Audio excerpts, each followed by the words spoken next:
ចឹងដល់កន្លែងនេះគឺឯងបញ្ចូលការទូរស័ព្ទគឺយើងអាចធ្វើការបញ្ចូលកាតបានតាម cell card smart Citel Coltel ឬក៏ cell card ឬប្រព័ន្ធផ្សេងៗបានទៀតណាបងប្អូនគ្នាបាទនៅវៀតណាមក៏បានប្រព័ន្ធនៅវៀតណាមក៏បានអូខេសួស្តីបងប្អូនទាំងអស់គ្នាដែលតែនិយមតាមដានទស្សនានៅវីដេអូរបស់ខ្ញុំបាទនៅថ្ងៃនេះដែរគឺខ្ញុំនឹងធ្វើការបង្ហាញទៅដល់បងប្អូនជាមួយទៅនឹងកម្មវិធីមួយទៀតហើយគឺជាកម្មវិធីខ្មែររបស់យើងដែលយើងអាចធ្វើការរកលុយបានទទួលបានលុយ$2 free តែម្ដងបងប្អូនទាំងគ្នាបាទហើយយើងអាចធ្វើការយកលុយនេះដើម្បីយកទៅធ្វើការបញ្ចូលការទូរស័ព្ទឬក៏អាចធ្វើការដកមកចាយក៏បានដែរឲ្យតែជាប្រភេទដែលវា support ជាមួយទៅនឹងកម្មវិធីហ្នឹងណាបងប្អូនគ្នាបាទអូខេហើយពួកបងប្អូនដែលថ្មីបងប្អូនដែលមិនទាន់បានធ្វើការចុច Subscribe នៅ Channel របស់ខ្ញុំបានបងប្អូនជួយចុច Subscribe ម្នាក់មួយទៅបងប្អូនទាំងគ្នាបាទជួយចុច Subscribe ហើយបន្តមកបងប្អូនបើកនៅសញ្ញាកណ្ដឹងដើម្បីទទួលបាននៅវីដេអូថ្មីៗពាក់ព័ន្ធទៅនឹងការរកលុយតាមប្រព័ន្ធអនឡាញបាទអូខេបងប្អូនអាចធ្វើការចូលទៅខាងក្រោមវីដេអូរបស់ខ្ញុំបាទនឹងធ្វើការដាក់ link ដើម្បីឲ្យបងប្អូនធ្វើការ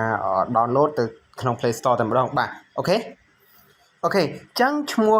ជាមួយត្រង់ app មួយហ្នឹងគឺមានឈ្មោះថា Acivelo ណាបងប្អូនអ្នកគ្នាបាទអញ្ចឹងវាមានឈ្មោះថា Acivelo អញ្ចឹងបងប្អូនគ្រាន់តែចូលទៅកាន់ Play Store បងប្អូន download យកពាក្យថា Acivelo ទៅវានឹងចេញជាទម្រង់បែបនេះវាឲ្យបងប្អូនធ្វើការ install ឬក៏ដំឡើងណាអញ្ចឹងដោយសារតែខ្ញុំបានដំឡើងរួចរាល់ហើយគឺវានឹងចេញជាទម្រង់បែបនេះអញ្ចឹងយើងធ្វើការ open តែម្ដងបាទនៅពេលដែលយើង open គឺវាចេញជាទម្រង់បែបនេះដើម្បីឲ្យយើងធ្វើការ allow លើកម្មវិធីរបស់វាបាទអញ្ចឹងយើងចុចលើពាក្យថា allow តែម្ដងបាទអូខេបន្ទាប់ពីបងប្អូនចុចលើពាក្យថា allow ហើយអញ្ចឹងបងប្អូនមើលត្រង់ចំណុចនេះគឺកន្លែងធ្វើការ log in ណាបងប្អូនទាំងគ្នាបាទគឺ log in បាទគឺ log in គឺយើងអត់ទាន់មាន account ទេសម្រាប់តែអ្នកមាន account ស្រាប់ទេណាគឺយើងមិនទាន់មាន account ទេគឺយើងកន្លែងមើលត្រង់ចំណុចនេះនៅខាងក្រោមនេះពាក្យថា register ណាបងប្អូនទាំងគ្នាបាទបន្ទាប់ពីបងប្អូនចុចលើពាក្យថា register ហើយគឺវាចេញឲ្យទម្រង់បែបនេះឲ្យយើងធ្វើការដាក់នៅលេខទូរស័ព្ទរបស់យើងណាគឺដាក់ phone number ចាអញ្ចឹងយើងដាក់លេខទូរស័ព្ទដៃរបស់យើងមកបន្ទាប់មកបងប្អូនធ្វើការចុចលើពាក្យថា next តែម្ដងបាទបន្ទាប់ពីបងប្អូនធ្វើការចុចលើពាក្យថា next អញ្ចឹងវានឹងធ្វើការផ្ញើសារទៅកាន់លេខទូរស័ព្ទដៃរបស់យើងមួយនេះចំនួន4ខ្ទង់ដើម្បីធ្វើការបំពេញនៅត្រង់ចំណុចនេះដើម្បី verify ណាបងប្អូនទាំងគ្នាបាទអញ្ចឹងបន្ទាប់ពីបងប្អូនយកលេខកូដចំនួន4ខ្ទង់ដាក់ចូលត្រង់ចំណុចហ្នឹងហើយបងប្អូនចុចលើពាក្យថា send ហ្នឹងទៅគឺវានឹងចេញជាទម្រង់បែបនេះបាទចេញជាទម្រង់បែបនេះគឺវាឲ្យយើងធ្វើការដាក់ជាមួយទៅនឹងឈ្មោះរបស់យើងគឺយើងដាក់ឲ្យថ្មីឲ្យដូចទៅនឹងអត្តញ្ញាណបានណាបងប្អូនទាំងគ្នាបាទយើងដាក់ថ្មីឲ្យដូចទៅនឹងអត្តញ្ញាណបានហើយត្រង់ចំណុចទី2នេះគឺយើងមិនចាំបាច់ដាក់ក្បាលដែរបងប្អូនទាំងគ្នាបាទត្រង់ចំណុចទី2នេះហើយនៅ password ណា password គឺខាងលើដាក់ password ខាងក្រោមក៏ដាក់ password ដូចគ្នាណាបងប្អូនទាំងគ្នាបាទបន្ទាប់ពីបងប្អូនដាក់ password រួចរាល់ហើយបងប្អូនចុចលើពាក្យថា submit តែម្ដងបាទចឹងវាសួរយើងតើយើងដាក់ជាមួយទៅនឹងប្រព័ន្ធ scan កាយ៉ៅដៃឬក៏ scan មុខអត់បើថាយើងដាក់យើងចុចទៅពាក្យថា yes បើយើងថាអត់ដាក់ទេយើងចុចលើពាក្យថា no តែម្ដងបងប្អូនទាំងគ្នាបាទអូខេចឹងវានឹងនាំបងប្អូនមកកាន់ជាទម្រង់បែបនេះបាទចេញជាទម្រង់បែបនេះគឺវាឲ្យយើងធ្វើការគូសជាមួយទៅនឹងការចាក់សោតដោយគូសណាបងប្អូនទាំងគ្នាបាទគឺចាក់សោតដោយគូសគឺវាចេញជាគឺវាបាទ sorry បាទចឹងខ្ញុំធ្វើការបង្ហាញដល់បងប្អូនបន្តិចបាទការចាក់សោគូសវាមិនបាទអញ្ចឹងខ្ញុំនឹងធ្វើបង្ហាញដល់បងប្អូនបាទគឺចាក់សោគូសគឺយើងគឺដាក់បែបនេះណាបងប្អូនទាំងគ្នាបាទដូចថាយើងឲ្យចាក់បែបហ្នឹងមកបាទយើងគូសនិយាយមកបាទគឺបាទយើង sorry បាទយើងគូសចុងមួយបាទចាក់អូខេគេថាគេគូសចេះបាទគូសចឹងបាទឬក៏អត់ទេបងប្អូនអាចគូសចេះបាទយើងគូសបែបនេះក៏បានអាស្រ័យទៅលើបងប្អូនណាស្រ័យលើបងប្អូនដាក់ឲ្យចំណាំគឺយើងដាក់ចេះហ្នឹងគឺជាប្រភេទសោបែបនេះណាបងប្អូនទាំងគ្នាបាទអូខេចុះបន្ទាប់ពីបងប្អូនបានដាក់រួចរាល់ហើយគឺវានឹងឲ្យយើងធ្វើការ verify ចំនួនលេខកូដភាសាទៀតហើយបងប្អូនទាំងគ្នាបាទបន្ទាប់ពីយើងបានចាក់សារហើយយើងឲ្យយើងធ្វើការ verify ដាក់នៅលេខកូដភាសាទៀតបាទអញ្ចឹងយើងធ្វើការដាក់នៅយកលេខកូដដែលការផ្ញើមកហ្នឹងភាសាទៀតមកបងប្អូនទាំងគ្នាបាទអូខេអញ្ចឹងត្រង់ចំណុចនេះគឺចំនួនលេខកូដចំនួន6ខ្ទង់បាទ6ខ្ទង់នេះគឺលេខសម្រាប់ក្នុងការប្រតិបត្តិការណាបងប្អូនទាំងគ្នាបាទគឺលេខប្រតិបត្តិការដូចជាបងប្អូនត្រូវការដូរភាសាឬក៏បងប្អូនត្រូវការបញ្ចូលការទូរស័ព្ទគឺវាត្រូវការលេខកូដនៅត្រង់ចំណុចនេះណាបងប្អូនទាំងគ្នាបាទលេខកូដនេះគឺចំនួន6ខ្ទង់បន្ទាប់ពីបងប្អូនដាក់លេខកូដហ្នឹងរួចរាល់ហើយបងប្អូនចុចលើពាក្យថា submit តែម្ដងបាទ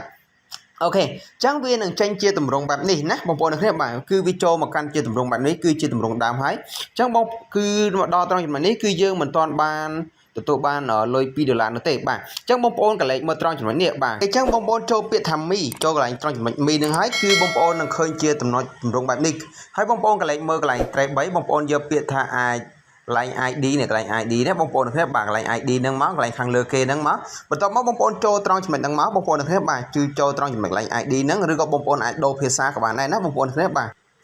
នៅពេលដែលយើងចូលទៅជា ID ហើយគឺវាចេញជាទម្រង់បែបនេះគឺវាឲ្យយើងធ្វើការអាចមាន3ជម្រើសនៅក្នុងការverify ណាបងប្អូនគ្នាបាទទី1គឺយើងអាចធ្វើការ verify ជាមួយទៅនឹងអត្តសញ្ញាណប័ណ្ណទី2គឺយើងអាចធ្វើការ verify ជាមួយទៅនឹង passport ឬក៏ទី3គឺយើងអាចធ្វើការ verify ជាមួយទៅនឹងដូចជាសំបុត្រកំណើតឬក៏សំបុត្រសភៅគ្រួសារឬក៏លក្ខណៈដែលអាចបញ្ជាក់ថាវាជារបស់យើងណាបងប្អូនគ្នាបាទបន្ទាប់ពីបងប្អូនធ្វើការចុចលើអត្តសញ្ញាណប័ណ្ណហ្នឹងហើយ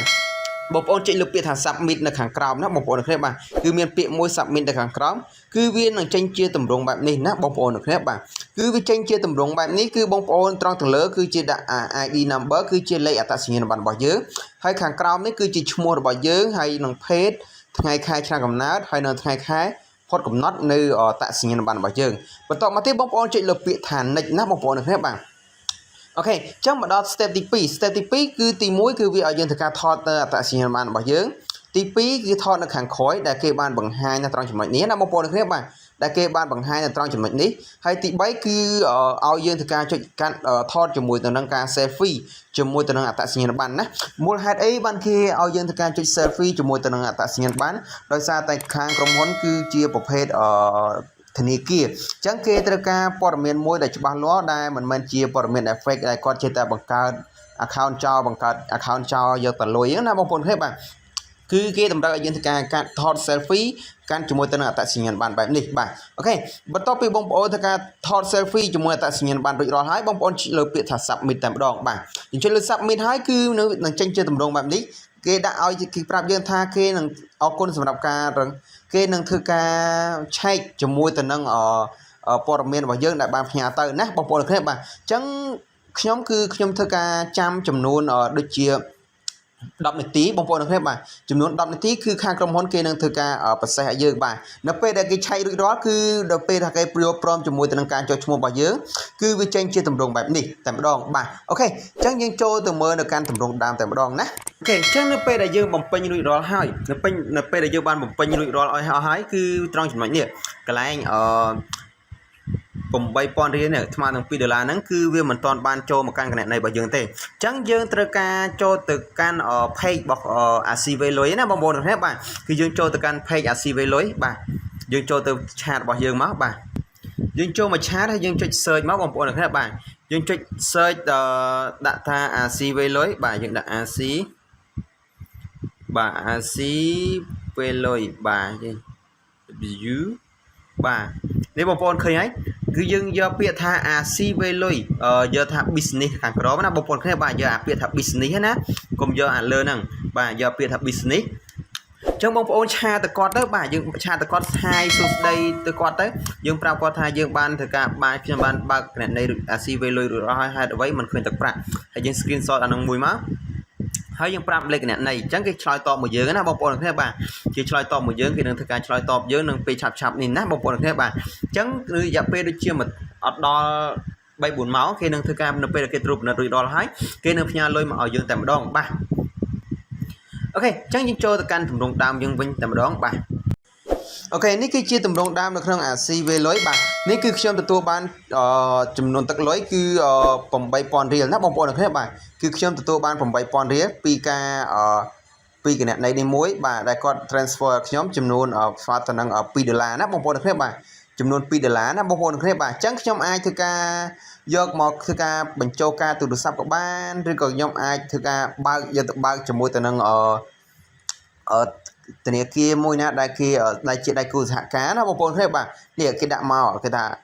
កម្មវិធីបើកគណនីរកលុយបាទបានលុយណាបងប្អូនគ្នាជាមួយនឹង ACV លុយគឺយើងទទួលបាន$8,000រៀល free តែម្ដងចូលទៅកាន់ account របស់យើងណាបងប្អូនគ្នាបាទអូខេអញ្ចឹងដល់កន្លែងនេះកន្លែងបញ្ចូលកាតទូរស័ព្ទគឺយើងអាចធ្វើការបញ្ចូលកាតបានតាម cell card smart Citel Coltel ឬក៏ cell card ឬប្រព័ន្ធផ្សេងបានទៀតណាបងប្អូនគ្នាបាទនៅវៀតណាមក៏បានប្រព័ន្ធនៅវៀតណាមក៏បាន ព័ន្ធនៅថៃក៏បានដែរបងប្អូនអ្នកគ្នាបាទអូខេគឺវាងាយស្រួលមែនតើបងប្អូនអ្នកគ្នាបាទអញ្ចឹងយើងគ្រាន់តែធ្វើការបង្កើតមកហើយយើងធ្វើការ download app ហ្នឹងមកយើងធ្វើអាចបញ្ចូលការទូរស័ព្ទបានស្រួលនៅក្នុងប្រទេសកម្ពុជាក៏អាចបញ្ចូលបានប្រទេសវៀតណាមក៏បញ្ចូលបាននៅប្រទេសថៃក៏អាចបញ្ចូលបានបាទអូខេចឹងដូចជាអត់មានអីទៅការបង្ហាញដល់បងប្អូនទៀតទេបាទគឺមានតែប៉ុណ្្នឹងទេបាទបើសិនជាបងប្អូនមានចម្ងល់អីត្រង់ចំណុចណាទៀតបងប្អូនអាចធ្វើការ comment នៅខាងក្រោមវីដេអូរបស់ខ្ញុំឬក៏ឆាតមកកាន់ Telegram របស់ខ្ញុំបានទៅបាទអធិស្ឋានផងបើសិនជាបងប្អូនឆាតមកកាន់ page ណាខ្ញុំមិនបានឆ្លើយតបដោយសារតែ page គឺឆាតមកវាអត់មានការ alert ជាសំឡេងអីនោះទេបាទអូខេចឹងអរគុណច្រើនសម្រាប់បងប្អូនដែលតែងតែតាមដានទស្សនានៅវីដេអូរបស់ខ្ញុំណាហើយកុំភ្លេចជួយចុច Subscribe អ្នកមួយផងបងប្អូនទាំងគ្នាដើម្បីទទួលបាននៅវីដេអូថ្មីៗពាក់ព័ន្ធទៅនឹងការរកលុយណាបាយបាយអរគុណច្រើនជួបគ្នានៅវីដេអូក្រោយណា